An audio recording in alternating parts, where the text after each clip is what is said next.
어저께만 해도 여인들은 예수님을 멀리서 그냥 지켜보던 그런 입장에 있었습니다. 가까이 갈 수도 없는 그런 상황에서 속만 태우면서 예수님의 무덤이 어디 있는지 확인하고 돌아갔었습니다. 근데 이제 그녀들은 안식일이 끝나자마자 장례에 쓸 향품을 준비해서 무덤을 다시 찾아왔습니다. 그것은 그녀들이 할 수 있는 또 하나의 사랑이었습니다. 아리마대 요셉은 어떤 이유였는지 모르지만 장례를 급하게 진행하느라고 그랬는지 모르지만 예수님의 시체에 향유를 바르지 못한 채 세마포에 그저 예수님의 시신만 싸서 무덤에 안치했습니다. 그러기에 그 사실을 알고 있던 이 여인들이 향품을 준비해서 예수님의 무덤을 찾아온 것입니다.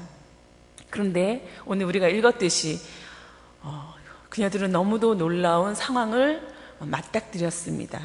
예수님의 무덤 문이 열려 있고 또 그 안에 무덤은 비어 있었습니다. 예수님의 시신이 보이지 않는 것입니다. 어떤 일일까? 무슨 일이 벌어졌을까? 그 여인들은 근심하기 시작했습니다. 아마도 이 여인들은 예수님이 다시 살아나심, 부활에 대해서는 상상조차 못했던 것 같습니다. 마태복음이 증거하듯이 예수님의 시체를 누가 훔쳐간 게 아닐까? 아마 그렇게 생각하면서 근심에 사로잡히게 된 것입니다. 그때 천사로 보이는 두 사람이 나타났습니다. 그리고 그 천사가 묻습니다. 어찌해서 살아있는 자를 죽은 자 가운데서 찾느냐? 그는 여기 계시지 않고 어떻게 해요? 살아나셨느니라. 갈릴리에 계실 때 너희에게 어떻게 말씀하셨는지를 기억하라 라는 메시지를 주었습니다. 우리가 다시 떠올려보죠. 우리도 한번 기억을 되돌려보죠. 예수님께서는 이 말씀을 언제 하셨습니까? 살아나실 것을 언제 얘기하셨습니까? 예수님께서는 갈릴리에서 베드로가 주는 그리스도시요 살아계신 하나님의 아들이십니다라는 고백을 한 이후에 그 이후부터 이 십자가에 대해서 고난받음에 대해서 말씀하셨고 거기서 그치지 않고 자신이 다시 살아나실 것도 이미 말씀하셨습니다. 그것이 누가복음에는 9장 22절에 기록되어 있습니다. 이르시되 인자가 많은 고난을 받고 장로들과 대제사장들과 서기관들에게 버림받아 죽임을 당하고 제3일에 살아나야 하리라 하시고, 이 말씀을 이미 하셨던 겁니다. 이미 제자들에게, 주변에 있던 많은 여인들에게 했던 것입니다.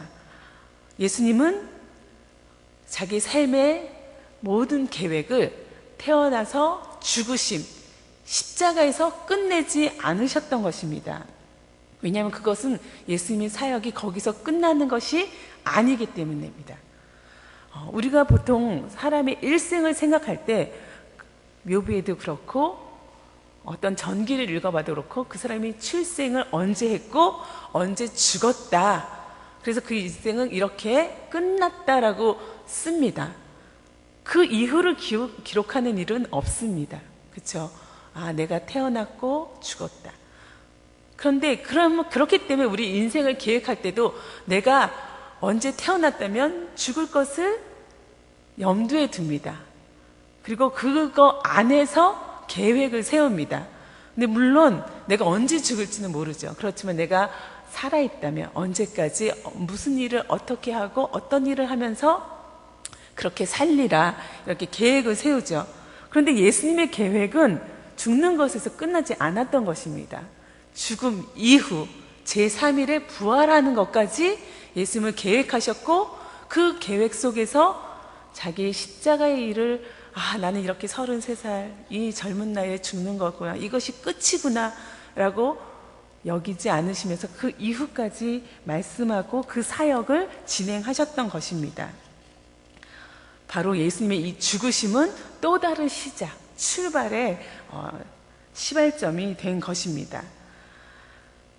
그렇게 예수님께서는 제자들에게도 이 사실을 미리 말씀하셨고 약속하셨습니다.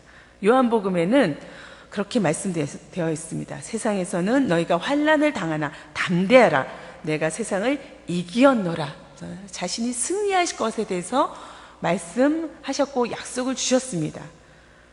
그것이 바로 우리들에게 정말 예수 그리스도를 바라고 따라가는 믿음의 사람들에게 버팀목이 되고 또 우리 삶의 구심점이 되고 또 원동력이 되지 않습니까? 그런데 여인들은 예수님의 시신을 그 무덤에서 찾고 있는 것입니다. 상상하지 못할 일을 그녀들은 생각지도 못하고 정말 어디로 이 예수님의 시체가 사라졌을까? 누가 훔쳐갔을까? 그렇게 생각하면서 근심하고 있는 것입니다. 아마도 그 여인들은 예수님이 하셨던 이 말씀, 이 약속을 마음에 담아두지 못했던 것 같습니다. 기억하지 못한 것입니다. 믿지 못했던 것입니다. 만약에 그 여인들이 정말 예수님이 하신 말씀이 무슨 말씀인지 알았고 마음에 담았고 기억했고 믿었다면 그 무덤에서 예수님이 사라졌을 때 근심하는 것이 아니라 어떻게 했을까요? 할렐루야 했을 것입니다. 하나님 역시 이루셨군요. 예수 그리스도가 다시 살아났군요. 그래서 기뻐하고 찬송하고 기대하는 모습이 그들에게 있었을 겁니다. 그런데 사라지자 근심한 것입니다. 그 말씀을 담아두지 못해서, 믿지 못해서 우리 역시 정말 이 여인들과 같을 때가 얼마나 많습니까? 하나님의 말씀을, 주님의 말씀을 수없이 듣고 또 들으면서도 우리가 그 말씀들을 여기에 담아두지 못하고 내 마음판에, 내 머릿속에, 내 손과 발에 담아두지 못하고 다 떠나보내고 잊어버림으로 인해서 때로는 우리가 빈 무덤을 만날 때, 우리 인생 가운데 정말 아무것도 없다고 여겨진 그 순간에 낙심하고 절망하고 힘이 빠지고 다시 일어날 것 같지 못하는 그런 상황 속에 우리는 자꾸 놓여진다는 것입니다. 그리고 그게 사실인 것처럼 그렇게 믿는다는 것입니다. 그러나 우리가 믿어야 될 것은 무엇입니까? 그 사실이 아니라 빈 무덤이 아니라 빈 무덤에서 사라지신, 부활하신 예수 그리스도를 믿는 것입니다. 이 여인들은 그 두 사람, 천사들이 기억하라 라고 얘기했을 때 비로소 떠올렸습니다. 그렇지, 예수님이 그 말씀을 하셨지. 아마도 여자들은 정말 떨리는 심장을 가지고 아마 걸음도 제대로 못 걸었을 것 같습니다. 그 걸음으로 제자들을 향해서 달려갔습니다. 그리고 떨리는 목소리로 이 소식을 얘기했겠죠. 예수님이 사라졌습니다. 예수님이 부활하셨습니다. 예수님이 무덤에 계시지 않습니다. 근데 제자들도 똑같습니다. 무덤을 향해서 막 달려와서 그 무덤을 딱 보는 순간 어때요? 깜짝 놀란 거예요. 근데 사실은 달려온 사람은 오늘 누가복음에는 베드로가 달려왔다고 되어 있고 나머지 제자들은 그들의 말을 들으면서 어떤 반응을 보였냐면 11절에 그들의 말이 허탄한 듯이 들려 믿지 아니했다고 그렇게 되어 있습니다. 똑같은 반응을 보인 것입니다. 믿지 못한 것입니다. 말도 안 되는 소리, 허튼 소리 이렇게 들린 것입니다. 여기서 믿지 아니하라는 말은 어떤 믿음도 갖지 않았다라는 뜻이고 그것을 계속 또 유지하고 있었다는 거예요. ing. 성경은 그렇게 쓰여질 때가 많이 있습니다. 계속해서 믿지 않은 상태에 있었다는 것입니다. 그런데 정말 하나님은 우리에게 무엇을 원하실까요? 하나님께서 왜 예수 그리스도의 이 부활의 사건을 우리에게 주셨을까요? 예수님의 인생을 죽음으로 십자가에서 대신 죽은 것으로 그 사랑을 증명한 것으로 끝내지 않고 부활의 사건을 주셨을까요? 이렇게 믿을 수 없을 이렇게 놀라운 사건을 많은 그리스도인들이 아닌 사람들이 믿지 않는 이유를 댈 때 이 부활의 사건이 되지 않습니까? 어떻게 사람이 다시 사느냐? 말도 안 된다. 난 그것 때문이라도 믿을 수가 없다 라고 얘기하는 공통적인 반응들이 있습니다. 우리도 그럴 때가 얼마나 많습니까? 이전에도 우리도 그랬죠. 저도 그랬던 적이 있습니다. 어떻게 부활의 사건이 일어날 수 있을까? 어떻게 그런 말도 안 되는 일이 일어날 수 있을까? 근데 저 역시 오래전에 정말 우리 교우분의 중에 너무도 열심히 살았던 한 여집사님이 아이 셋을 두고 젊은 나이에 교통사고로 돌아가셨을 때, 그리고 최근에도 정말 제가 사랑하는 아는 주변의 사람들이 그 한 달, 두 달 사이에 세 사람이 죽음을 맞이했을 때 정말 다시 한번 이 부활을 생각하면서 하나님께서는 왜 부활까지 예수님의 삶의 계획 속에 넣으셨을까? 왜 우리에게 부활을 주셨을까? 묵상하게 되었습니다. 그것은 정말 하나님의 사랑밖에는 답을 얻을 수 없었습니다. 하나님이 그 사랑하는 자들에게 죽음으로, 사망이 승리하는 것으로 끝내게 할 수가 없었기 때문에, 그 빈 무덤에서 근심하고 절망하고 포기하는 것으로 끝내게 할 수 없었기 때문에 하나님은 다시 살리시는, 다시 회복하시는, 일으켜 세우시는 그 역사를 예수 그리스도를 통해서 증거로 보여주신 것입니다. 그리고 우리에게도 그 부활의 소망을 주신 것입니다. 너희도 그렇게 일어날 것이다. 너희도 다시 살아날 것이다. 그래서 우리는 우리의 인생의 계획을 죽는 것으로 끝내지 않고 그 이후까지 예수님처럼 생각할 수 있는 것입니다. 그리고 계획 속에 넣어야 하는 것입니다. 우리는 하나님 앞에, 그 하나님의 사랑 앞에 두 가지로 반응할 수 있습니다. 계속해서 이 많은 사람들이 보여준 것처럼 믿을 것이냐, 믿지 않을 것이냐, 하나님의 사랑을 믿을 것이냐, 믿지 않을 것이냐.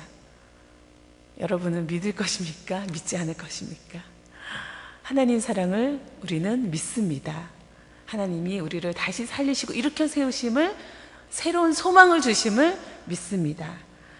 우리가 사랑하는 사람들을 떠나보낼 때 이 믿음 가운데 소망을 얻기를 원합니다.